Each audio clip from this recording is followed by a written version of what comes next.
बिस्मिल्लाहिर्रहमानिर्रहीम इय्याका नअब्दु व इय्याका नस्तईन। अस्सलाम वालेकुम टू ऑल। हम अपनी आज की क्लास में वाटर मोल्ड के ऊपर डिस्कस करने लगे हैं, जिसे दूसरा ऊम एसिड्स भी कहा जाता है। ये फंजी लाइक प्रोटोक्टिस्ट का जो है वो सेकंड मेंबर है। इससे पहले हमने फर्स्ट मेंबर के ऊपर डिस्कस किया था, जिसका नाम स्लिम मोल्ड था, और उससे रिलेटेड हमने चीज़ें समझी थी। आज हम वाटर मोल्ड के ऊपर डिस्कस करते हैं और देखते हैं कि इस टॉपिक के अंदर हमारे पास क्या क्या चीज़ें हैं समझने के। अच्छा, हम वाटर मोल्ड की एक एग्जाम्पल के ऊपर डिस्कस करेंगे, जिसका नाम है फाइटोफथोरा इन्फेस्टेंस। और हम देखते हैं कि ये जो है as compared to slime mould जो है वो इसकी साइकिल कैसी है और इसका स्ट्रक्चर कैसा है। तो मैंने ऑलरेडी बता दिया कि ये जो फाइटोफथोरा इन्फेस्टेंस है ये वाटर मोल्ड की एक एग्जाम्पल है।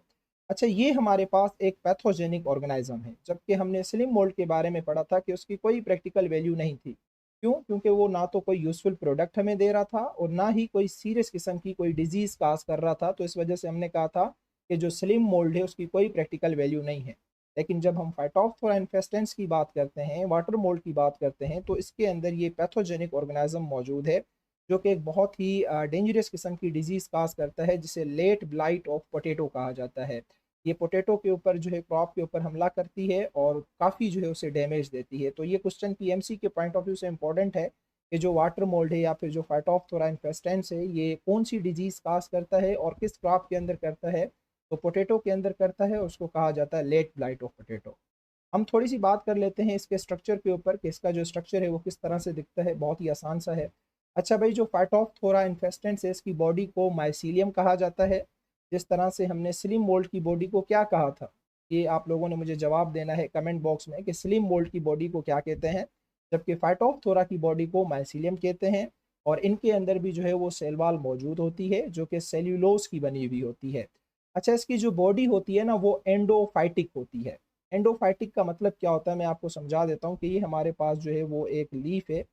माशाल्लाह से बहुत अच्छा सही पत्ता बन गया है मुझसे। तो ये लीफ के अंदर रहता है, ठीक है, ये कभी भी लीफ के बाहर नहीं रहेगा। Endo means inside, phytic means plant. तो ये हमेशा जो प्लांट के लीव्स होते हैं उनके अंदर रहता है ये फाइटोफथोरा, ठीक है। और प्लांट के पत्तों में जो वीजोफिल सेल्स होते हैं, फिर वहां से ये न्यूट्रिएंट हासिल करता रहता है, क्योंकि ये एक पैथोजेनिक स्पीशी है। तो ये एंडोफाइटिक होता है और इसकी बॉडी जो है वो ब्रांच्ड होती है। ब्रांच जैसे आप यहाँ पे देख रहे हैं, ये बहुत सारी क्या निकली हुई ब्रांचेस, 1 2 3 4 5, इस तरह से इसकी बहुत सारी ब्रांचेज होती हैं। अच्छा, इसकी जो ब्रांचेज होती हैं वो ए सेप्टेट होती हैं। ए सेप्टेट का मतलब क्या है कि आप इस ऊपर वाली ब्रांच को देखें और आप इस नीचे वाली ब्रांच को देखें, तो आपको एक छोटा सा फर्क नजर आ रहा होगा कि आपको हर एक न्यूक्लियस के बाद एक क्रॉस वाल नजर आ रही होगी। इस क्रॉस वाल को कहा जाता है सेप्टम। तो ऐसी ब्रांच बॉडी को कहा जाता है सेप्टेट हाइफी। लेकिन अगर ये क्रॉस वाल ना हो और इस तरह से कंटिन्यूस बहुत सारे न्यूक्लियस पड़े हुए हों, तो ऐसी हाइफी को कहा जाता है एसेप्टेट हाइफी, या फिर इसको हम सीनोसाइटिक हाइफी कहते हैं। सीनोसाइटिक का मतलब होता है कि ऐसी ब्रांच जिसके अंदर मल्टीपल न्यूक्लियस मौजूद हो।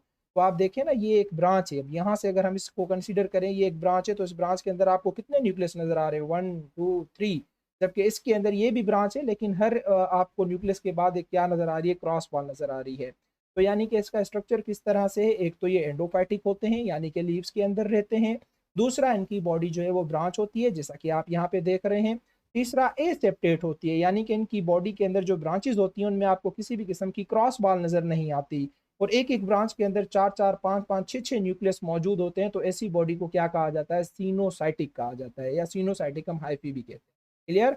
अच्छा, उसके अलावा ये एंडोफाइटिक होती है, यानी कि प्लांट के जो है वो लीफ के अंदर रहती है। अब ये मीजोफिल सेल्स दिखाए जा रहे हैं, 1 2 3 4। ये पूरा एक पत्ता है और इस पत्ते के अंदर आपको ये मीजोफिल सेल्स दिखाए जा रहे हैं, ठीक है। तो अब ये कैसे जो है वो न्यूट्रिशन लेती है? इसके पास एक खास किस्म की जो है वो ब्रांचेज होती हैं, जिन्हें हस्टोरिया कहा जाता है। ये आपको नजर भी आ रही होंगी, ये राउंड कलर की ये बहुत सारी ब्रांचेज आपको नजर आ रही होंगी। ये स्पेशल ब्रांचेज होती हैं जिन्हें हस्टोरिया कहा जाता है। ये क्या करती हैं? अपने होस्ट सेल के अंदर जो है वो पेनिट्रेट करती हैं और वहां से सारे न्यूट्रिएंट्स को क्या कर लेती हैं? एब्जॉर्ब कर लेती हैं।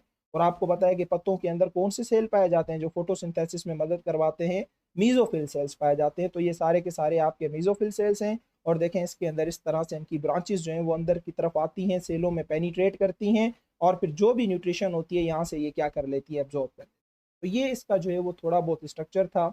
इसकी बॉडी को माइसीलियम कहा जाता है, इसमें सेल वाल मौजूद होती है जो कि सेल्यूलोज की बनी हुई होती है। एंडोफाइटिक होती है यानी कि लीव्स के अंदर होती है, और इसकी बॉडी की जो बॉडी होती है वो ब्रांच्ड होती है, जैसा कि आप यहाँ देख रहे हैं ब्रांचेस निकली हुई हैं। एसेप्टेट होती है, कोई क्रॉस वाल मौजूद नहीं होती, और हर एक ब्रांच के अंदर बहुत सारे न्यूक्लियस मौजूद होते हैं, तो ऐसी ब्रांच को कहा जाता है सिनोसाइटिक हाइफी। क्लियर। और इसके पास राउंड या फिर जो है वो ब्रांच किस्म की जो है वो अस्टोरिया मौजूद होती हैं। ये किस्म का खास स्ट्रक्चर होता है जिसकी मदद से ये होस्ट सेल को पेनिट्रेट करती हैं और वहां से फूड को एब्जॉर्ब करती है, to absorb the food material from the host mesophyll cell. पत्तों के अंदर ये सेल्स पाए जाते हैं मेसोफिल्स, जो कि फोटोसिंथेसिस में मदद करते हैं, यहाँ से ये अपने न्यूट्रिएंट लेते हैं। मुझे उम्मीद है कि इसका स्ट्रक्चर आप लोगों को समझ आ गया होगा।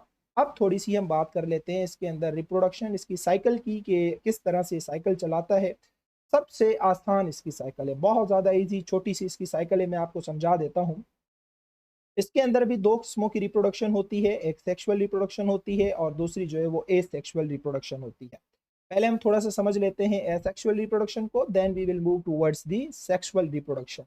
अच्छा, जो एसेक्सुअल रिप्रोडक्शन होती है उसे कहा जाता है बायफ्लेजिलेट जू स्पोर्स। अब आप समझ तो गए होंगे कि स्पोर्स बनेंगे और स्पोर्स के ऊपर कितने फ्लेजिला लगे हुए होंगे, दो फ्लेजिला, तो इसलिए इन्हें क्या किया जा रहा है, बायफ्लेजिलेट जू स्पोर्स। मैंने आपको कहा था ना, एक लफ्ज है स्पोर और दूसरा है जू स्पोर, दोनों में क्या फर्क है, ये स्पोर के ऊपर फ्लेजिला नहीं होता और जू स्पोर्स के ऊपर क्या लगे हुए होते हैं, फ्लेजिला लगे हुए होते हैं। किस तरह से करता है, देखो ये हमारे पास जो है वो एक बड़ा सा लीफ है, ठीक है, मैंने एक बड़ा सा जो है वो बहुत दुनिया का खूबसूरत सा पत्ता बना लिया है। तो ये एक बड़ा सा लीफ है और इस लीफ के अंदर जो है वो थोड़ा सा समझाते हैं आपको कि ये हमारे पास जो है वो फाइटोप्थोरा इन्फेस्टेंट की बॉडी मौजूद है, ठीक है, जैसी अब मेरे से बनेगी मैं वैसे ही बनाऊंगा। तो ये हमारे पास जो है वो फाइटोप्थोरा इन्फेस्टेंट की बॉडी मौजूद है। जब इसने रिप्रोडक्शन करनी होती है, एसेक्सुअल रिप्रोडक्शन, तो ये क्या करता है, यहाँ से कुछ ब्रांचेस निकलती हैं, वैसे इन ब्रांचेस का नाम है स्पोरेंजियोफोर्स। आप याद ना भी रखें तो कोई इशू नहीं है, ठीक है? ये ब्रांचेस हैं, इन्हें स्पोरेंजियोफोर्स कहा जाता है, स्पोरेंजियो फोर्स, PHORES। आप याद रखें ना रखें आपकी मर्जी। अच्छा, इन स्पोरेंजियो फोर्स की टिप पे होता क्या है कि इनके स्पोर प्रोड्यूसिंग ऑर्गन मौजूद होते हैं, ये देखिए, ठीक है? इन स्पोर प्रोड्यूसिंग ऑर्गन को कहा जाता है जू स्पोरेंजिया। क्या कहा जाता है इनको, जू स्पोरेंजिया।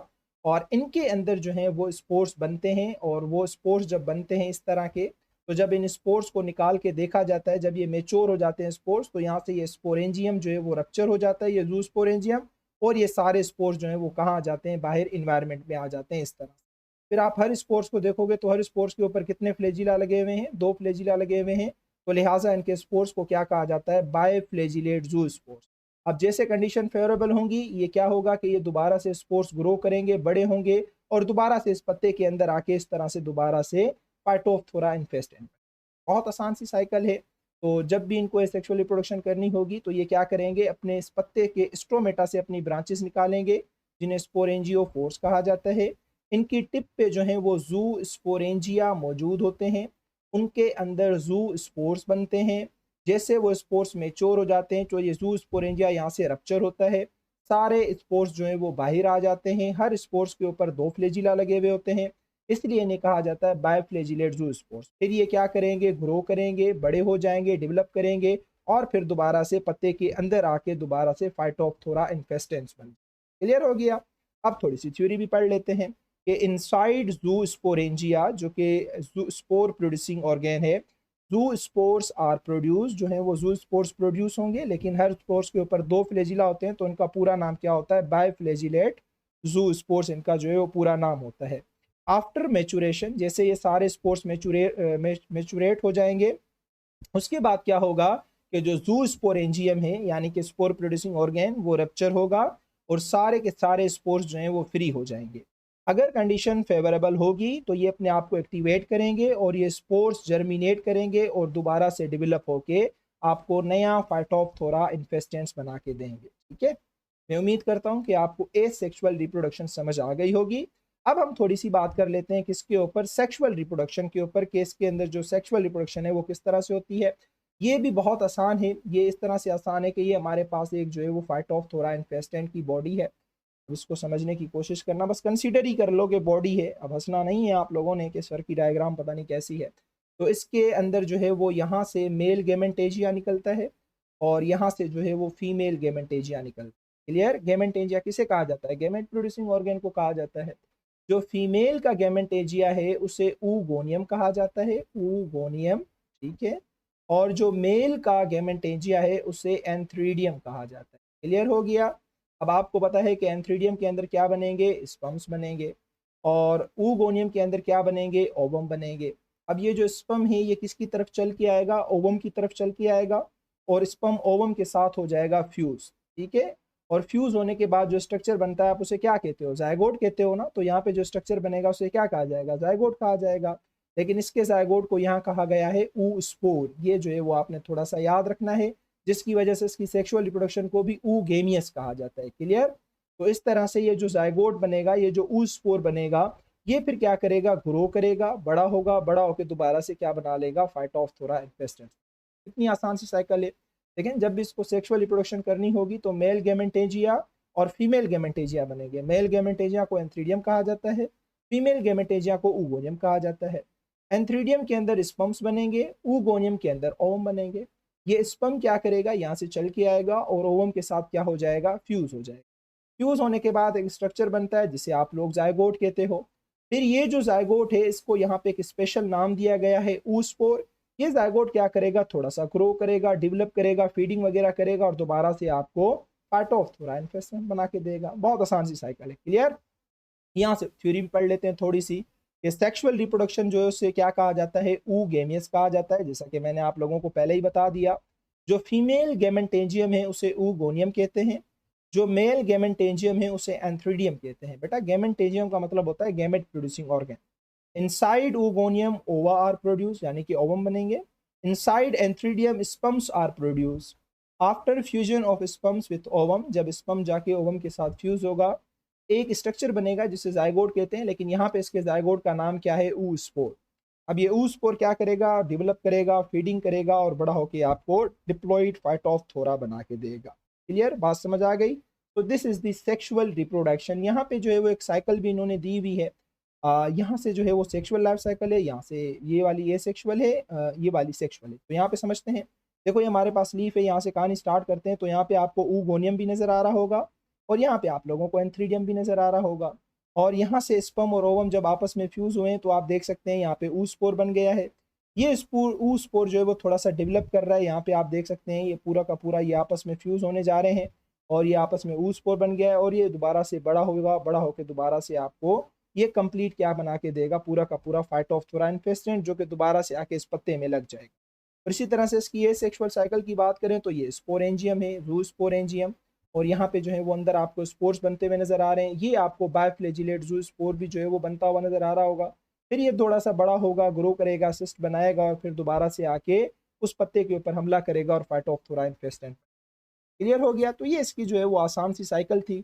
इसके अंदर ऐसा सच कोई खास बात नहीं है। जस्ट आपने याद रखना है कि इसकी वजह से जो है वो एक बीमारी होती है, एक डिजीज लगती है, जिसे क्या कहा जाता है, लेट ब्लाइट ऑफ पोटैटो कहा जाता है। This point is very important from the PMC point of view. However, in case of board exams, you may also face this question. They write a short note on the water mold, or write a short note on the structure or life cycle of Phytophthora infestans. So, after getting this lecture, you may easily write the answer of this particular question. तो उम्मीद करता हूँ आपको सारी बात समझ आ गई होगी। अगर फिर भी नहीं आई तो drop your question in the comment box, and I am always available to get your question and answer. अल्लाह हाफिज़, अपना बहुत सारा ख्याल रखें।